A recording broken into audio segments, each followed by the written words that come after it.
ठरलं तर मग या मालिकेच्या पुढील काही येणाऱ्या भागांचे अपडेट जाणून घेऊया आपल्या आजच्या या व्हिडिओमध्ये। चला तर मग प्रेक्षकांनो सुरुवात करूया आपल्या या व्हिडिओला।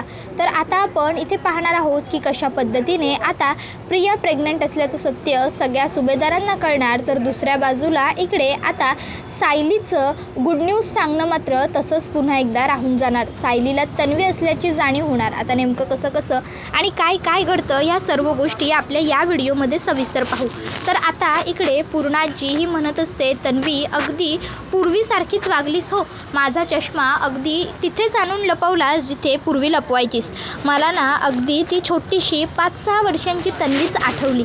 खरंच आज मला खऱ्या अर्थाने तन्वीला भेटल्यासारखं झालंय, पण त्याचबरोबर आता माझी भीतीसुद्धा वाढली आहे बाई। आता कधी तू काय करशील हे काही नेम नाही। आता तू अगदी तुझ्या लहानपणीसारखी वागायला लागलेली आहेस। खरंच तन्वी आज ना मला खूप भारी वाटतंय, तुला भेटून छान वाटतंय ग, म्हणजे माझी तन्वी परत आल्यासारखं वाटतंय। त्यानंतर पूर्णाजी म्हणत असते, बरं चला आता सगळ्यांनीच आतमध्ये जाऊया। तन्वी, आणि तू दवाखान्यातून जाऊन आली आहेस ना, तुला गरगरत होतं असं म्हणालीस ना, मग तुला आरामाची सगळ्यात जास्त गरज आहे, तू पहिले आतमध्ये चल।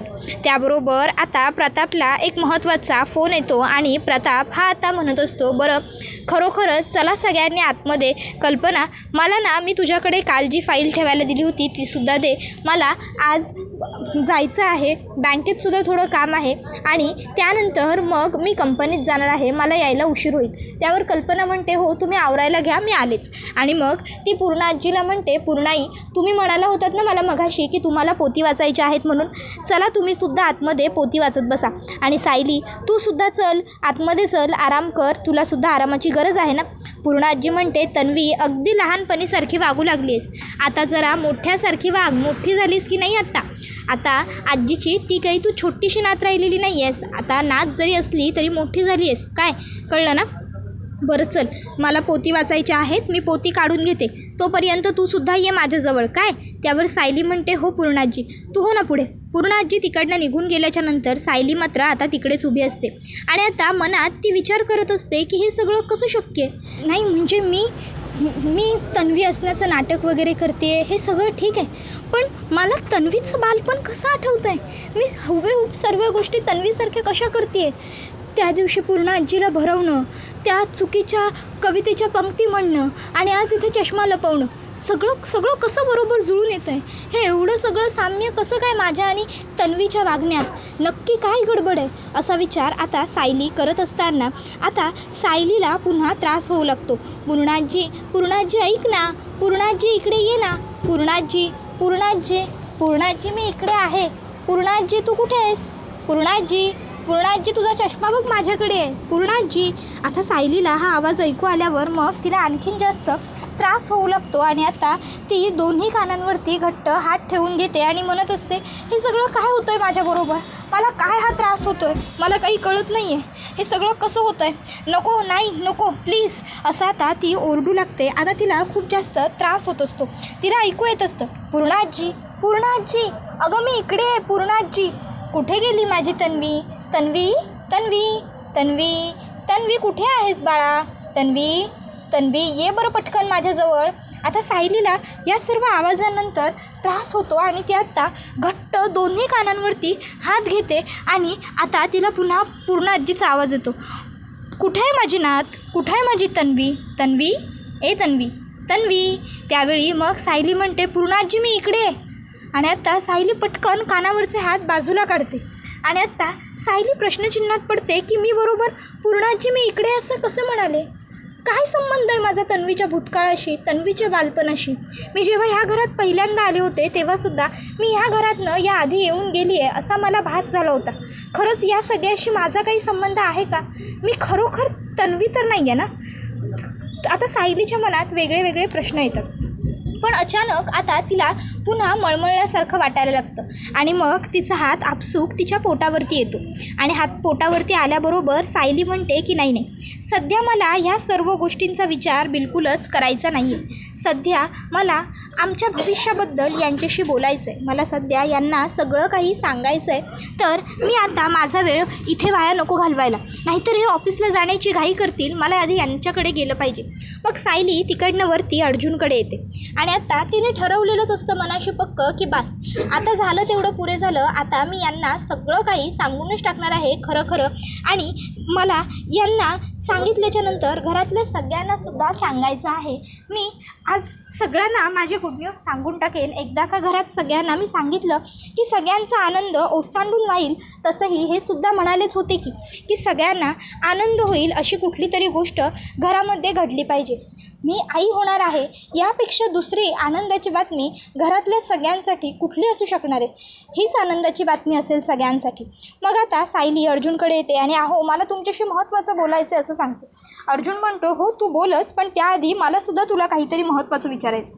बायको मला सांग, तुला दवाखान्यात जाण्याची काय गरज लागली? दवाखान्यात जाण्याइतपत तुला काय झालं? आणि जर तू दवाखान्यात गेलीच होतीस तर तू मला का काही सांगितलं नाहीस? मला सांगायला हवं होतंस ना तू. काय झालं आहे तुला? डॉक्टर काय म्हणाले? एव्हरीथिंग इज फाईन ना? बोल ना बायको. त्याबरोबर मग सायली विचार करते ह्यांना माझी किती काळजी वाटते, हे माझा किती विचार करतायत. मग जेव्हा मी यांना सांगेन की मी प्रेग्नंट आहे तेव्हा यांची आणखीन काळजी वाढेल का माझ्याबद्दल? ह्यांना आनंद होईल ना? अर्जुन म्हणतो बायको कसला विचार करतेस, बोल ना. सायली म्हणते अहो ते मी इतक्यात अर्जुनचा फोन वाजतो. अर्जुन म्हणतो बायको एकच मिनटा. अर्जुन फोन उचलतो आणि म्हणतो बोल चैतन्य. चैतन्य सांगतो अरे अर्जुन चल लवकर, मी बाहेरच थांबलो आहे, आपल्याला लवकर निघायला हवं.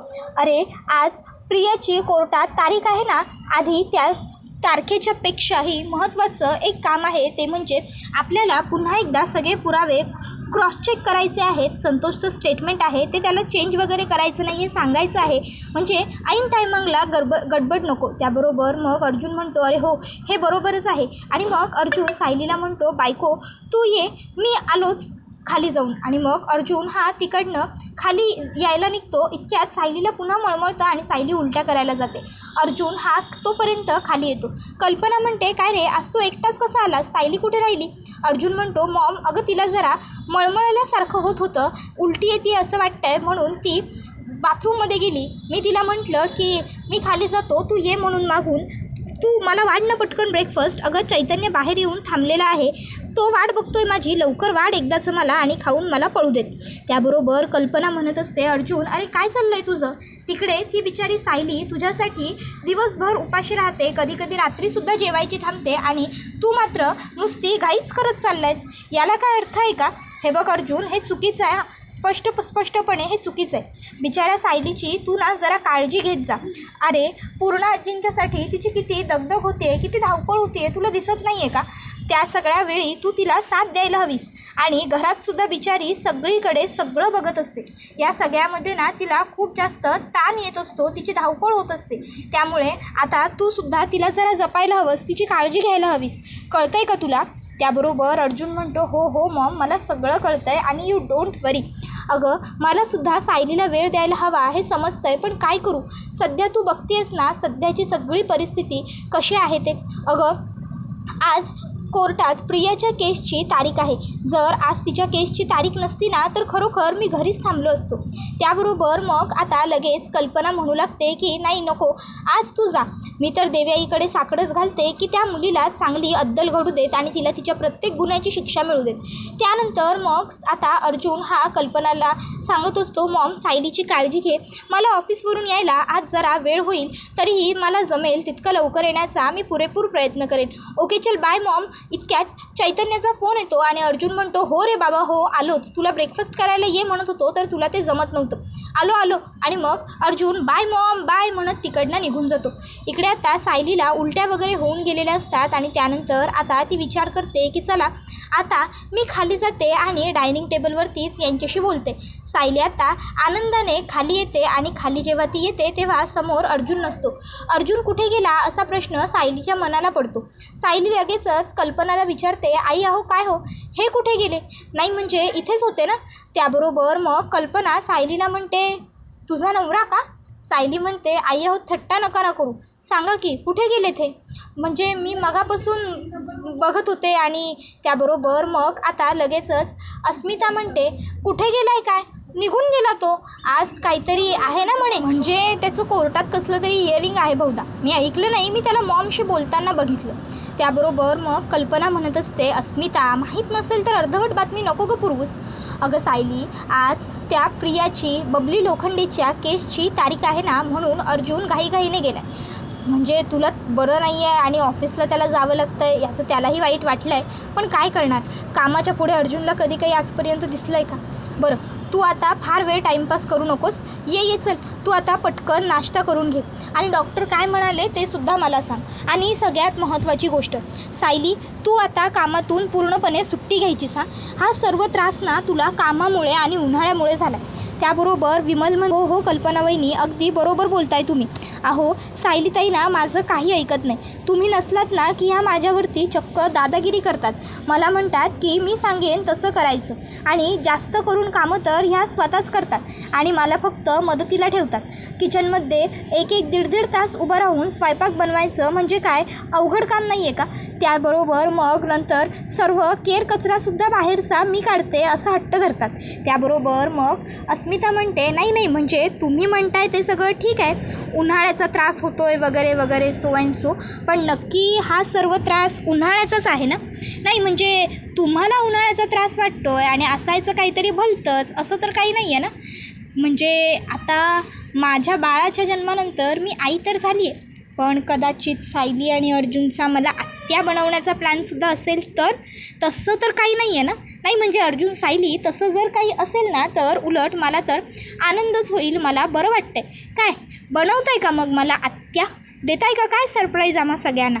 त्याबरोबर मग आता कल्पना ही म्हणत असते, गप ग तू अस्मिता, उगाच त्या बिचारीच्या मागे लागू नकोस. आधीच तिला बरं वाटत नाही आहे, त्यात तू आणखीन सुरू होऊ नकोस, समजलं ना?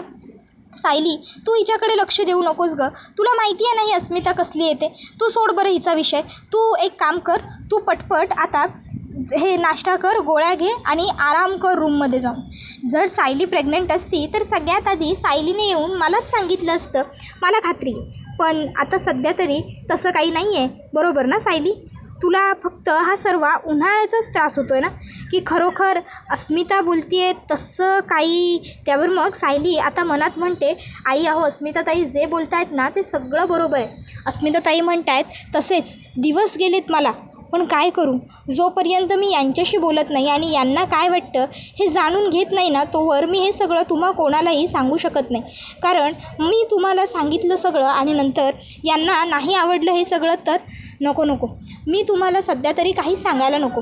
त्याबरोबर विमल म्हणते, सायलीताई कुठे तंद्री लागली? सायली म्हणते, नाही काही नाही. नाही अस्मिताताई, अहो काय तुम्ही उगाच काहीही बोलता. तुम्हाला वाटतं आहे तसं सध्या तरी काही नाही आहे आणि तुम्हाला वाटतं आहे तसं जर काही असतं तर तुम्हाला न सांगता मी राहिले असते का? मी तुम्हाला कधीच सांगूनही टाकलं असतं ना. सध्या तसं काही नाही आहे खरंच. सायलीला आता मनातून खूप जास्त वाईट वाटत असतं, गिल्टी वाटत असतं. सायली म्हणत असते, देवी आई मला माफ कर, माझ्याकडे एवढी चांगली आनंदाची बातमी आहे, पण काय करू, मी माझ्या घरातल्यांना सांगू शकत नाही आहे. जर मी यांच्याशी बोललेली असते तर येवाना मी आईना आणि अस्मिताताईंना सगळं काही खरं सांगूनही टाकलं असतं. पण काय करू, सध्या ना मी आईंशी बोलू शकत आहे ना अस्मिताताईंशी, कारण मी यांच्याशीच बोललेले नाही आहे. आधी यांच्याशी बोलते आणि त्यानंतर मग सांगते सगळ्यांना, आता सध्या नको. मग कल्पना म्हणते, सायली कसला विचार करतेस? सायली म्हणते, नाही काही नाही आई, झाला आहे माझा नाश्ता, मी जाते वरती रूममध्ये आणि पडते. जरा वेळ आराम केला ना की मग मला रिलॅक्स वाटेल, बरं वाटेल, मग मी खाली येईन. एवढं बोलून सायली ही आता तिकडनं वरती तिच्या रूममध्ये निघून जाते. तर इकडे दुसऱ्या बाजूला आता जो अर्जुन असतो त्याने व्यवस्थित आता संतोषला समजावून सांगितलेलं असतं की गेल्या वेळी कोर्टात जे बोलला होतास तेच स्टेटमेंट तुला याही वेळी बोलायचं आहे. तुला दुसऱ्या कुठल्या वकिलाने काही प्रश्न वगैरे विचारले तर तुला त्यामध्ये गडबडायचं नाही आहे, गोंधळायचं नाही आहे, व्यवस्थित समजून उत्तरं द्यायची आहेत. घाबरू नकोस, तुला या सगळ्यातनं आम्ही सोडवणारच आहोत. त्यानंतर मग आता कोर्टामध्ये तारीख सुरू झालेली असते. जज साहेब कोर्टाचं कामकाज सुरू करण्यात यावं असं सांगतात. त्यानंतर अर्जुन हा आता म्हणत असतो, तर ॲडव्होकेट अर्जुन सुभेदार, आता मी केसला सुरुवात करतो. तर मला ह्या केसमध्ये शांता ह्याचा जो काही खून झाला आहे त्याबद्दल बोलायचं आहे. शांताचा खून जो झाला तो माझ्या मते, माझ्या माहितीप्रमाणे आणि माझ्या ठाम निश्चयावरून मला खात्री आहे की बबली लोखंडे हिने केला आहे. पण बबली लोखंडेचं असं म्हणणं आहे की हा खून संतोषने केला आहे. त्यामुळे मला या कोर्टामध्ये आता नक्की काय खरं काय खोटं हे सिद्ध करायचे. त्यासाठी मला त्या दोघांनाही कटघऱ्यात बोलवायची परवानगी मिळावी. मग परमिशन मिळाल्याबरोबर अर्जुन एका बाजूला संतोषला आणि दुसऱ्या बाजूला प्रियाला बोलवतो. मग तो संतोषला म्हणू लागतो, तर संतोष, मला आता तुझ्याकडनं सगळी सविस्तर माहिती पाहिजे. तू शांताला कुठून कसं ओळखतोस इथपासून ते तू शांताबरोबर काय केलंस इथपर्यंत सगळी इत्थंभूत काहीही गहाळ होता कामा नये. त्याबरोबर संतोष म्हणतो, साहेब, पहिल्यापासून सांगतो, माझी बायको आजारी असते. तिला गुडघ्यांचा त्रास आहे. तिच्या ऑपरेशनचा खूप जास्त खर्च येणार होता. मी परिस्थितीने गरीब आहे. प्रामाणिक मार्गांनी पैसे कमवण्याचा खूप प्रयत्न केला पण जमत नव्हतं. म्हणून शेवटी मग आडमार्गांचा वापर करायचं असं ठरलं.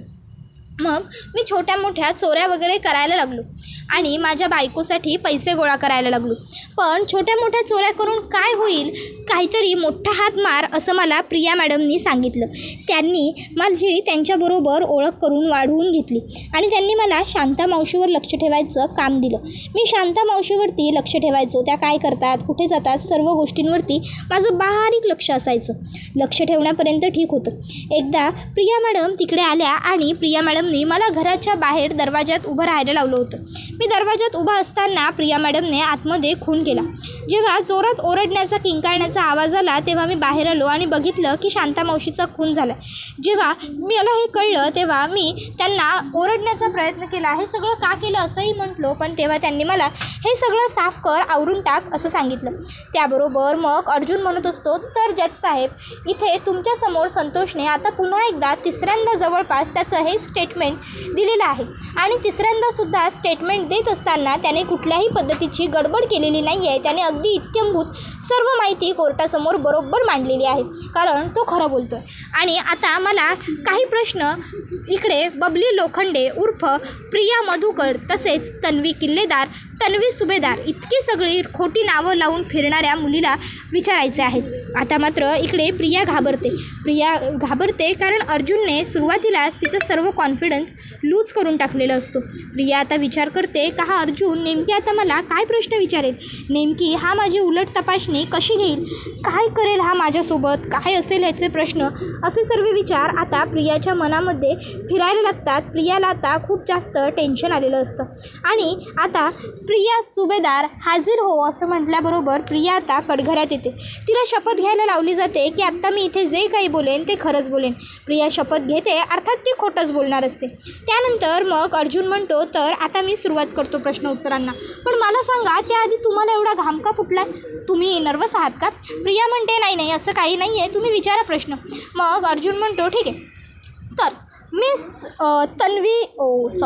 बबली लोखंडे, मला तुम्ही सांगा, पहिली आणि सगळ्यात महत्त्वाची गोष्ट ती म्हणजे तुम्ही ज्या दिवशी शांता मावशीचा खून झाला तेव्हा कुठे होतात?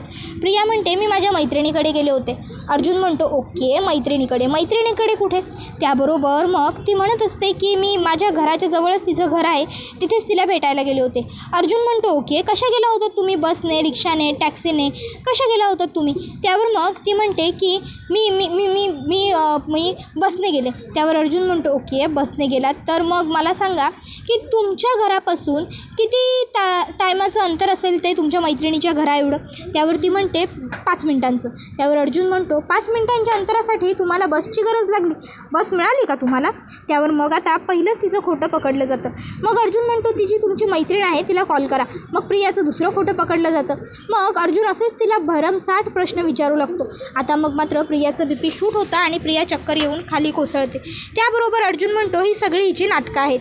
तर मग कोर्टात पोलीस सांगतात की नाही ही हिची नाटकं नाही आहेत, तर ही खरोखरच प्रेग्नंट आहे आणि त्यामुळे हिला चक्कर आली आहे. अर्जुन विचारतो, काय ही आणि प्रेग्नंट? कुणी सांगितलं तुम्हाला? हे बघा, हे सगळं नाटक करते, ही ढोंग रचते जेणेकरून हिची सुटका व्हावी यासाठी.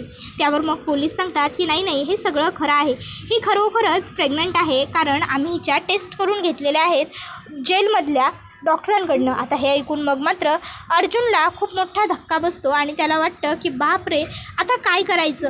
त्याबरोबर हा व्हिडिओ इथेच संपतो. व्हिडिओ आवडला असेल तर व्हिडिओला लाईक करा. चॅनलवर नवीन असाल तर चॅनलला सबस्क्राईब करा. थोडक्यात काय, सायलीची गुड न्यूज समजण्याआधीच प्रियाचं आता प्रेग्नन्सीचं सत्य समजलेलं आहे. आता नेमकं पुढे काय घडतं, कसं घडतं हे सगळं जाणून घेण्यासाठी चॅनलबरोबर जोडलेले राहा. पुढचा व्हिडिओ येईपर्यंत या व्हिडिओचा आनंद घेत राहा.